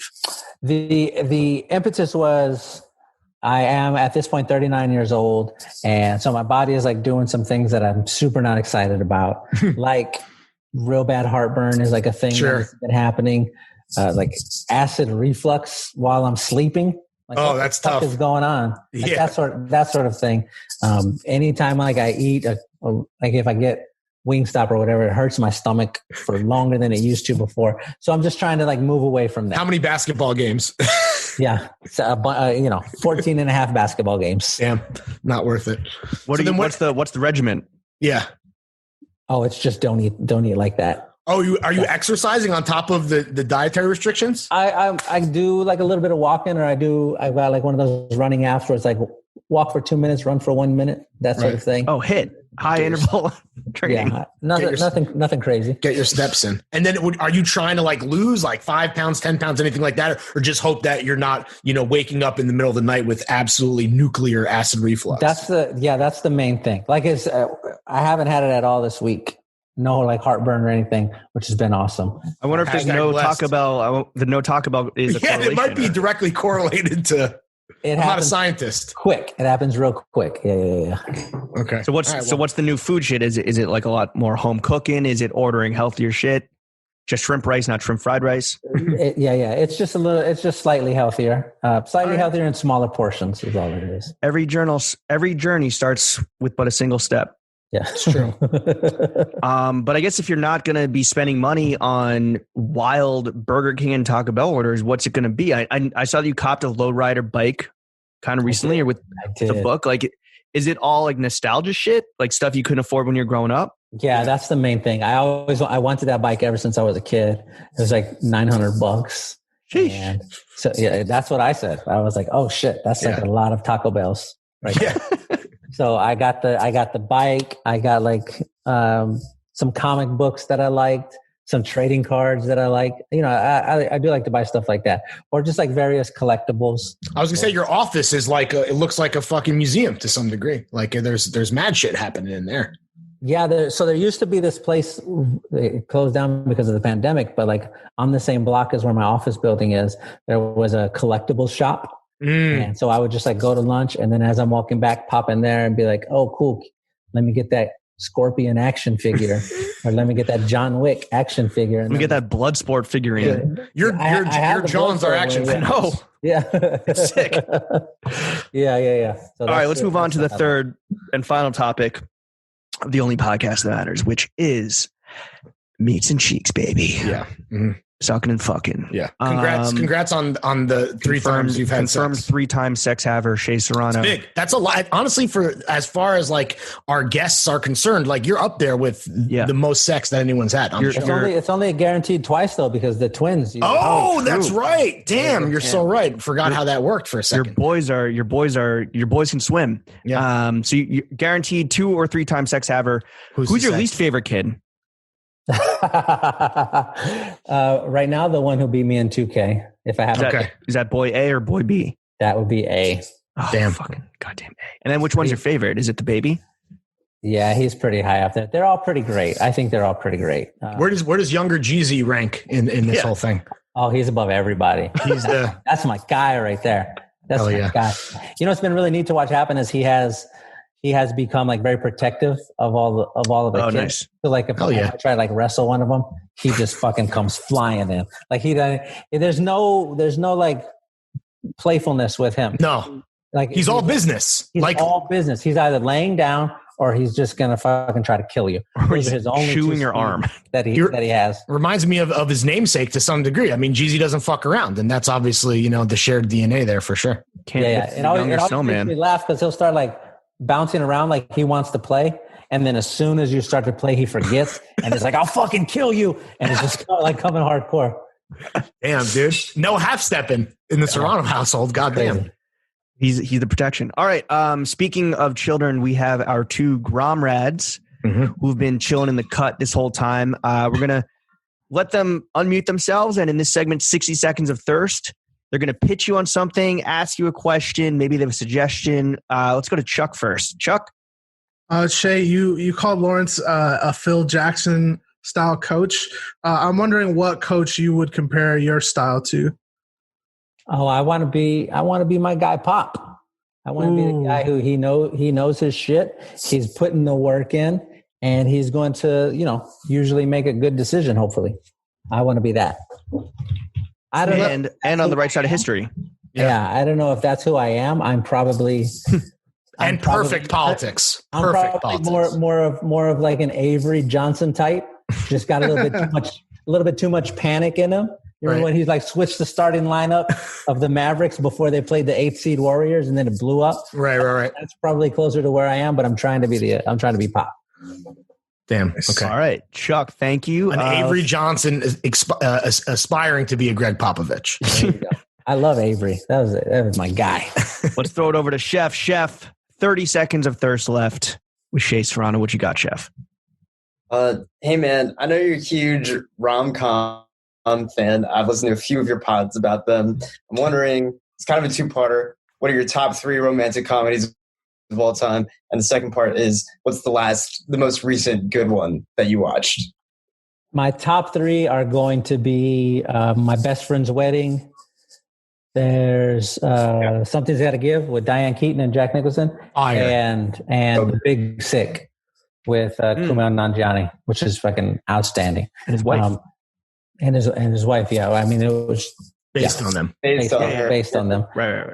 Those I think if you have those 3, you hit like 3 big time pillars in the like evolution of rom-com. Of course, I'm ignoring like you're gonna miss out on the whole like When Harry Met Sally, Nora Ephron. Yeah. Planting that flag. You probably have to have them in there somewhere. But for me, those are the 3 that I want to watch the most. The most recent one that I watched that I thought was really good.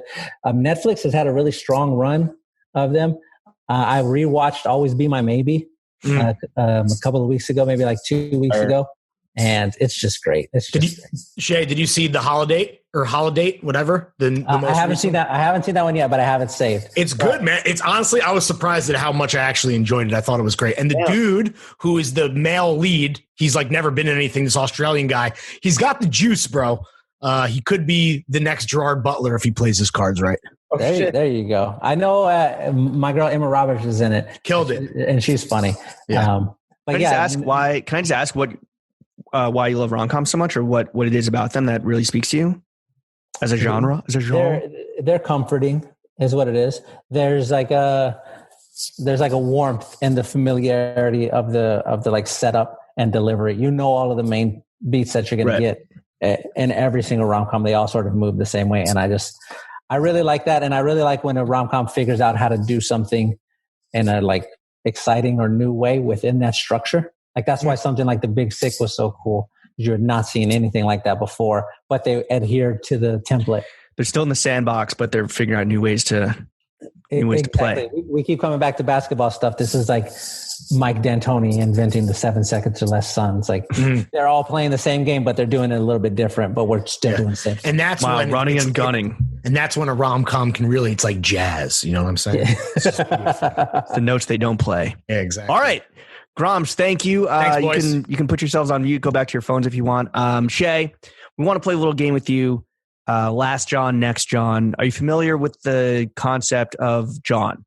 Yeah. Not the Philly thing, but like it as like a garment. So we want to know. But we culturally appropriated from Philly. Right. We want to know what was the last John you purchased at full retail, and then what's the next John you got your eye on that you want to pull the trigger on maybe once the next check comes in, now that you're not spending it on Taco Bell. Well, I don't buy a ton of clothes. I think the last thing that I like bought style wise that I was really excited about was a gold necklace off of look. Oh, I got one little gold necklace off of Amazon. It was $19. I don't think that's real gold. It's probably not real gold, but I was really excited about that. What's the link? Is that like a herringbone link? Like what is that? It's like a flat. It's like a little tiny herringbone. So how often do you just wear that like Drake just when you're in the house? Yeah, I wear it in the house. I wear it when I'm trying to like feel good about myself. Hell Usually I put it on after I cut my hair, shave my head, put on a nice new fresh t-shirt, not new but like clean. Yeah. Put my necklace on, and then I like feel very good for the day. And that's the thing; it doesn't cost a lot of money, right? John's this would give you confidence at any price point. $19 from fucking Lord Bezos, or maybe you're like James and myself, and you spend $500 just on your underwear. Yeah, do that. Have you done that? Is that like a thing? No. We get the $500 underwear for free. Yeah, gently used. Yeah. That was the last one I bought, and the next thing that I'll probably buy another hoodie as it gets a little bit colder out from my team at Homage. Like your 85, you got your 85-degree hoodie, your 80-degree hoodie. Yeah. And then that's all you need. Exactly. And then you're good to go. Everything covered. Okay. All right, Shea, well, you are a man of strong opinions and hot fire, very spicy takes across the whole spectrum of everything. So what we want to do is we want to play Fuck With Not Fuck With. It's a working title. It's a working title. We're still working on a title. Maybe you're a published New York Times bestselling author. Maybe you can help us come up with a title. We're going to throw some categories at you. You tell us what in those categories you're fucking with and what you're not fucking with. First up, I think I know the answer, which is Cortez's, but we want to know what sneakers are you fucking with right now? Yeah. Oh yeah, Cortez's are my number one sneakers. It's the only shoe that I have multiple pair. I have 3 pair, which for you guys is like if you have 75 pair of one thing. Yeah, basically. That's what it is for me. Like that's are they different colors? Different colors for different occasions? Yeah, they're different colors. I have the Kendrick Lamar house shoe one. Nice. I have the I think it's Dia de los Muertos one that they made, or the Hispanic Heritage Month one. It's one of those two. I get them mixed up. And then just the traditional, the white with the black check. Nice. Do you have what about the Forrest Gump specials? You ever get those? I've had them before, but I don't have them right now.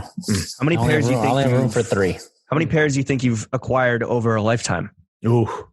I do 2 new pairs of shoes a year since I became an adult. So I don't know. You can say 30, maybe 40. Okay. 40 and you wear them into the grounds like the slides. You wear them till they're sautéed and flambéed, and then you replace them. Yeah, exactly. Are you fucking with any other sneakers, or is it just Cortez's? I have a pair of the Jordan Concords. Nice. Hell yeah. The 11s. The 11s. I wanted those when I was in school. That was like when they came out and everybody was talking about them and we couldn't afford them. So Laramie got some for me a couple of years ago. But I didn't want the remade ones. I wanted the ones from 1990, whatever. So she dug those up off the internet. Do you wear them at all, or is it kind of like a display thing? No, it's like up on the wall. I like those ones. I like a lot of not a lot, but I like several of the Jordans. I like those ones. I like the red, black, and white ones. I think they're called Breads. Yeah. I might be wrong though. I do the 4s or the one, because there's a bunch of bread colorways. The ones. The original. Yeah. The Air Jordan. Yeah. And then band, that was the band shoe. That was the famous the NBA band. Yeah. Mm-hmm. And then the concrete, the ones, I don't know what they're called. They're black and they have like that concrete on the toe. You're talking about the 3s. The 3s. Those ones. All 3 of those shoes right now are in one of the boys' rooms because I just took them out of my office. Have them on display, even though their feet are too big for them. And what about, are there any sneakers you're not fucking with? Like maybe through your kids, through the twins, like do you see shit and you're just like, I understand that you like this, but to my eye, this is just a tremendously expensive, ugly piece of shit that you're wearing. You know what shoes I don't like? Air Max 97s. Really? The silver bullets. I don't like the way that they look. I think they're just, I don't know. They're not what I look for in a shoe. Maybe they're a little too flat. Well, if you were a Euro trash road man, you would love them. So, or an Australian criminal. Yeah. Well, the jail wins are a bit different, but yeah. All right. So you're not an Air Max guy at all. I like the other Air Maxes. I don't know what they're called though. But the other years, like the 90s and the 95, but yeah, you're not. Air Max 90. Air Max 90 is the one that I like. Those ones are cool. Oh, geez. Yeah. Yeah. You've named a lot of Tinker Hatfield designed shoes. So I think that's, shout out. He's the GOAT. So I guess that should come as no surprise. All right, let's move on to music. What music are you currently fucking with? What's in the headphones when it's not me and Lauren screaming and answering each other's questions? Yeah. But real quick, I will say this was the best thing about Diamonds and Wood was getting the recommendations, the tune recommendations from the man himself every week. That was let's get some now. Yeah, put us on, dude. Right. Bring it back. Okay, well we'll do some older stuff and some newer stuff. The older stuff that I'm listening to right now, I'm in like an Erykah Badu mode. Oh, yeah. Erykah Badu, I think she has my favorite singer voice of all time. It sounds different. It sounds richer than everybody else's voice. And so it's something that I put on when I'm especially stressed out, like I have been during all the election stuff, but I just put on Mama's Gone or Baduism or whatever, and I just sort of let it play. She has a really great video when she did NPR Tiny Desk. Mm-hmm. And like normally that's like a 15-minute video, and whoever goes on there does several songs. But she did Rim Shot and then Green Eyes, and Green Eyes is like fucking 14 minutes long or 13 minutes long or something. That's really who I've been listening to the most today and yesterday. Before that, Toby Nwigwe is awesome. He had a great performance with Nell and Fat, who are like his partners at the BET Hip Hop Awards. Fucking outstanding. Cousin Stiz is another guy who I just put it on when I want to feel good. And then Chet Baker is like who I listen to when I write. Is it a great album called the Chet Baker Quartet? No Problem. And it's great. There's a song on there called Kiss of Spain, which is just fucking exactly what I look for when I'm trying to write. Is that so when you write, you need jazz? Like you can't necessarily, or do you listen to other stuff, or is that it needs to be like kind of like background noise? It needs to be background noise. So oftentimes it will be something that doesn't have any words, or it will be something that I have listened to so many times that it won't distract me, like Mama's Gun, which is probably my most played album. Or Tierra Whack had an album that came out. It was like 15 minutes long. That was fantastic. Yeah. I listened to that one so many times that I can just put it on and it won't distract me anymore. What about the newer stuff? Yeah. Oh, that was my newer stuff. Toby Nwigwe. Chet Baker? And Stiz. I guess Stiz. Yeah. Toby Nwigwe and Tierra Whack. Is Stiz from Boston? Is he like the best rapper from Boston? Yeah, there's nobody like who's the other guy? Like Sam Adams. He's great. Yeah, if you like the Barstool fans are familiar. The Stoolies are familiar with Sammy Adams. Benzino, is that his name? I don't know. The guy who owned the Source. He was a Boston rapper, wasn't he? Benzino? I thought Benzino was from New York. Anyway, moving on. What about some music? You're not fucking with right now? Yeah, is there anything that you're not a fan of? Do your kids listen to rap right now? Yeah, they listen to stuff, but I don't know what it is that they're listening to. Who knows? Like who is YNE Choppa? Yeah, I can't think of something that I'm just like not excited about listening to. I don't know why I would know that. You know, I guess we could say, sadly, right now, Lil Wayne. Yeah, I'm not. Lil Pimp, I'm not listening to it. Lil Pimp, aka Lil Pump. Yeah. What's your favorite Wayne? I would love to know the ranking of the Carters for you. If you were just going to rank just the first three, the ones that mattered. What would have been your ranking? Oh, okay. So this is probably backwards, but mine go 3, 2, 1, just like that. Really? Yeah. Because for me, I thought on Carter 3, I thought it was really cool to watch this sort of mixtape hero transfer all of that mixtape energy into a proper album. Because like right now, mixtapes and albums and EPs and they're all sort of blended together.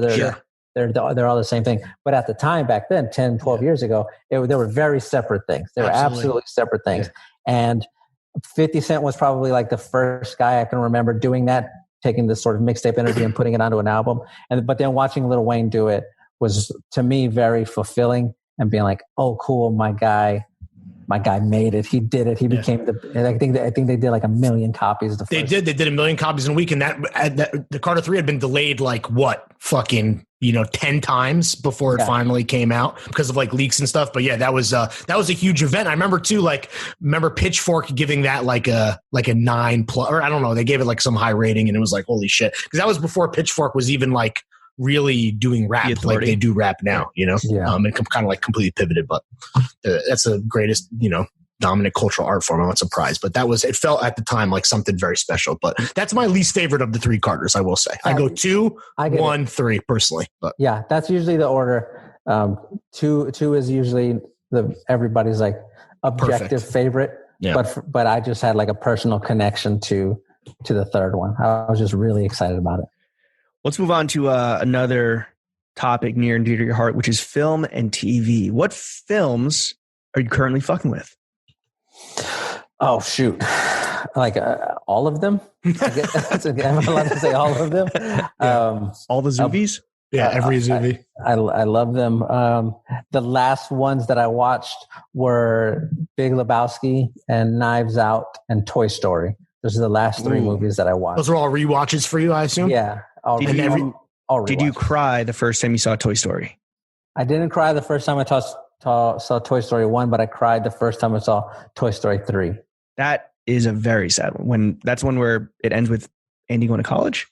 Yeah. Spoiler alert. Oh, come on. But see, they hit you twice there. They do the thing where all of the toys are like headed toward the incinerator. And they stop fighting it and they just sort of hold hands and you're like, oh, fuck, what am I watching? And like you feel it. And then after that, after they get saved, then you have the scene of Andy giving all the toys away and he's like saying nice things about each one. And you're like, oh, God, they're going for it right here. How did the other two? How did Big Lebowski hold up? And then I forget the third one, but I'm just wondering Big Lebowski and Knives Out. They're all still great. Have you? I don't know. Are theaters open in Texas? And have you gone to see a movie in theaters since like March, or have you stayed away? I haven't been anywhere. Certainly not a movie theater. The last movie that I saw in the theater was The Invisible Man. Oh, with Elizabeth Moss. What's her name? Elizabeth Moss. Yeah. I tried to watch that on Halloween. I got too scared. It's really good. It's really, really good. I like Lee Wanell is the guy who did it. I like it a lot. But no, I haven't been in any movie theaters. I won't be in any movie theaters for the foreseeable future. Even for Tenet. Even for Tenet, sadly. What about TV? What TV are you fucking with right now? TV, if we're talking about the stuff that I'm rewatching, I'm always rewatching Scrubs and The Office. Those are my two favorite shows. They just make me feel safe at night. It's comfort food for you. It's comfort, yeah. It's Erykah Badu. It's Erykah Badu of TV. This is a very familiar theme that we've been hitting on the whole time. The clothes that I wear, comfort food. The food that I eat, shrimp fried rice, is the one food that I know no matter where I eat it or how I eat it, it won't make my stomach hurt for any reason at all. So I love it. Is this a 2020 development, or have you always kind of ran back to the comfort and the classics and just played the hits? This is forever. You're a classic man. Yeah, exactly. Chopped and screwed. Yeah, chopped and screwed version from Moonlight, though. Hey, that's really good. A newer TV show that I watched that is like I just loved it was Ted Lasso. Oh, really? Yeah. Did you watch it? I tried and I couldn't get through the pilot because it was very much like a pilot episode. But people that are stuck with it all are like, it's such a fucking warm and fuzzy and feel good show that's works exactly right now. What it is. Yeah. So a lot of times you watch a show and you're like, they set up stuff and you know, oh, this is going to go bad later on. Mm-hmm. But in Ted Lasso, they set it up to go bad later on, and then they just fix it, and it doesn't go bad. So it's like Entourage.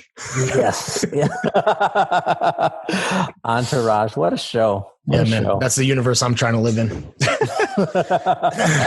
So Ted Lasso is your new show co-sign. Anything else? What about the Sexy Chess Show or anything? I love it, dude. By the way, Sexy Chess Show, fucking Queen's Gambit, fucking 9 out of 10. Love it. Highly recommend it. Yeah.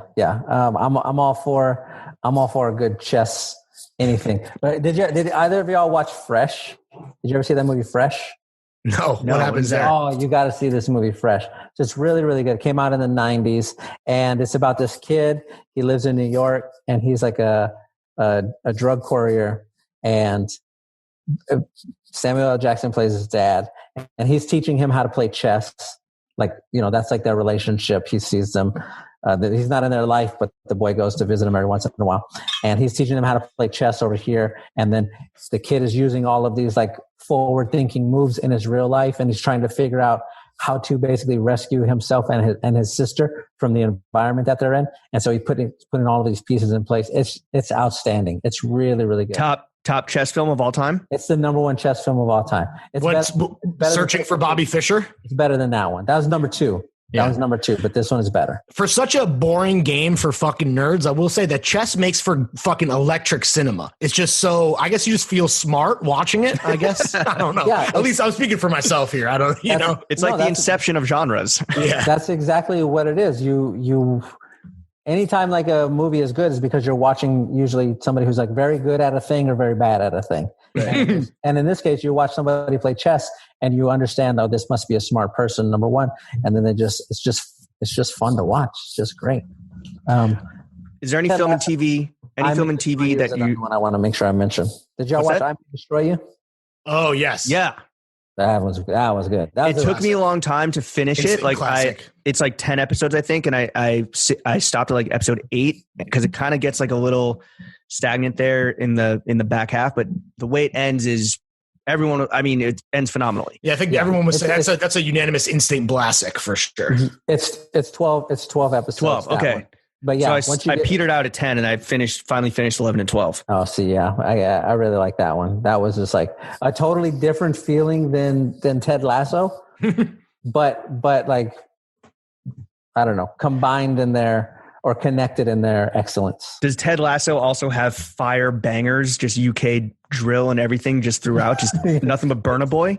Yeah, it does. There's a lot of Burna Boy in Ted Lasso. Surprising amount. Is there any, and obviously you're a pretty positive guy, but is there any movie or TV that like you've been hearing a lot about that you like tapped into and you're like, this is not for me or this is overrated? Has anything stuck out? Because everyone is like recommending everything, I feel like, because there's nothing else to do. So there's got to be some fucking duds in there, right? You know what? I think like the closest thing I have to a hot take is I feel that way at times about Mad Men. Really? I just couldn't get there. But here's the thing. I say that and I watched all of the episodes. And then sometimes I'm like, I wonder what Don Draper's up to right now.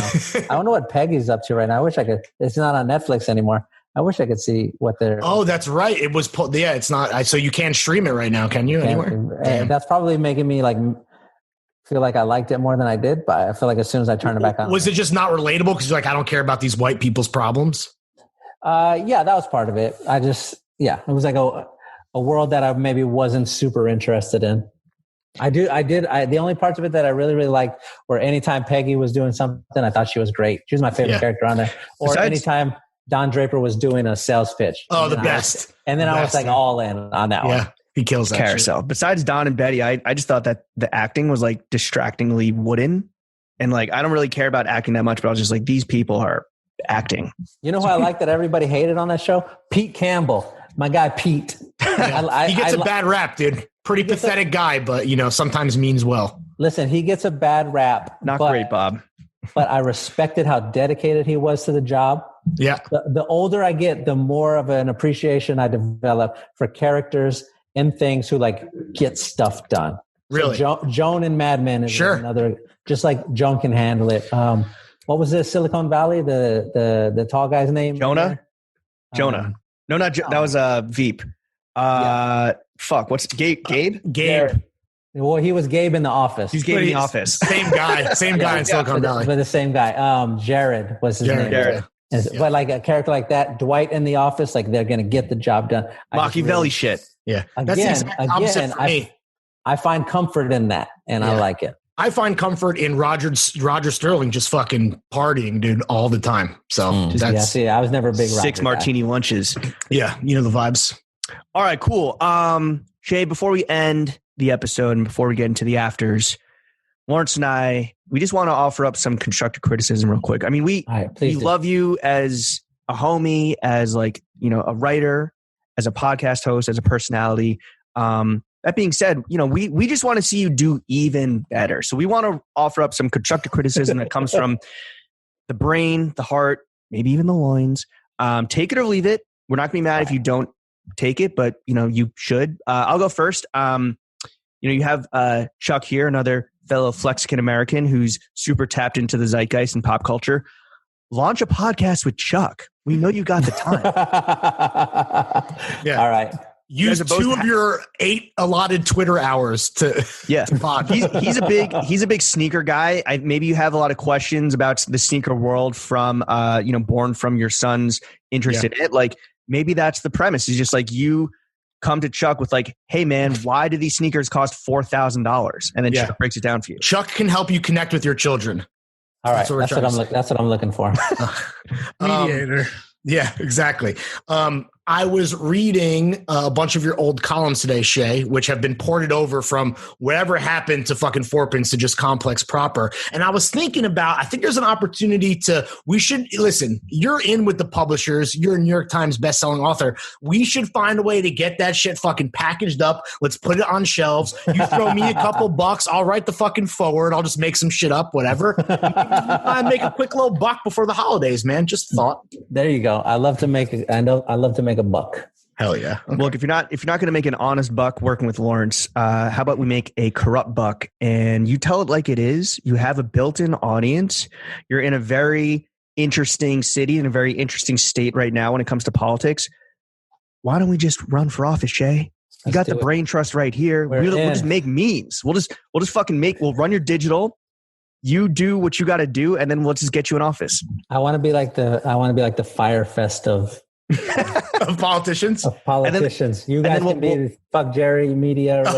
Dude, listen, we're worse than him for sure. We got you. We will steal more content than fuck Jerry, but we should also live pod the whole ordeal. That's the twist, and that's how we make. And then we retain the movie rights, and that's how we.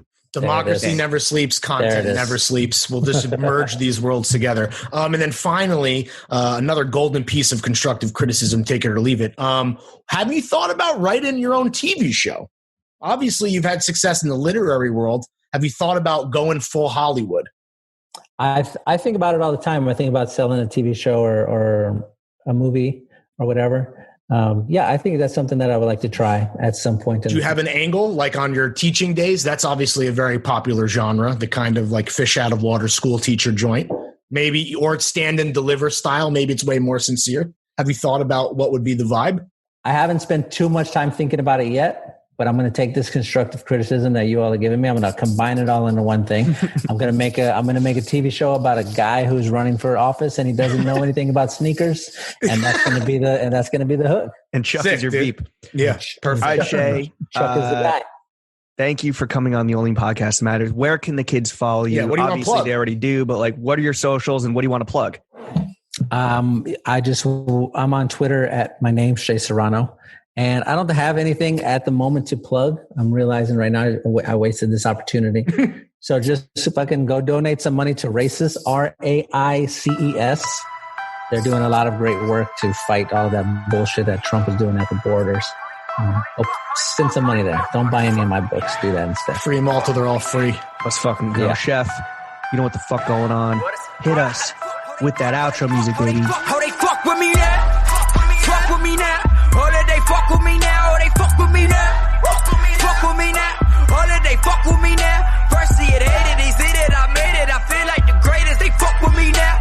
Bitch, you fugazi, you play me, but now you want babies. You diss me, you fucking me now. Oh, you fuck with me now. Fuck with me now. Oh, they fuck with me now. Oh, they fuck with me now. Fuck with me now. Oh, they fuck with me now. Oh, they fuck with me now. Fuck with me now. Oh, they fuck with me now. Oh, they fuck with me now. Bitch, you a bro. Bitch, I'm a god. Oh, they fuck with me now. Oh, they fuck with me now. Can't fuck with me now. Bad bitches fucking me now. I was at the bottom, had nothing but $1 and a dream. Motherfucking you wasn't around. Saying that I was grinding, couldn't even get a retweet. Now I blow a kiss to a bitch, making knees weak. Now I'm getting racks for a verse and it's each week. I was on a bitch, but I'm ballin' CP3. I feel like a king. I feel like a boss. Bitch, I feel like I'm a star. I fuck your bitch and I call her an Uber, cause only my mama can ride in my car. These bitches can't get a cent out of me. All they gon' get is a dick and a piece. All they gon' get is finesse and some ski. Finesse, I finesse them like P.I.M.P's. I'ma drop an album, I'ma get 100 racks. You gon' hear the song, get lit, run it back. Now I gotta shit on them people we knew. When I pray to God, I never had it come to that. But fuck them lames, I am on my job. I'ma get it poppin', put that on my squad. Heat in Italian like we the mob. Fuck what you heard, I'm the hillest alive. Oh, they fuck with me now. Fuck with me now. Oh, they fuck with me now. Oh, they fuck with me now. Fuck with me now. Oh, they fuck with me now. First see it, hate it, they see it, I made it. I feel like the greatest. They fuck with me now. Bitch, you fugazi, you play me, but now you want babies, you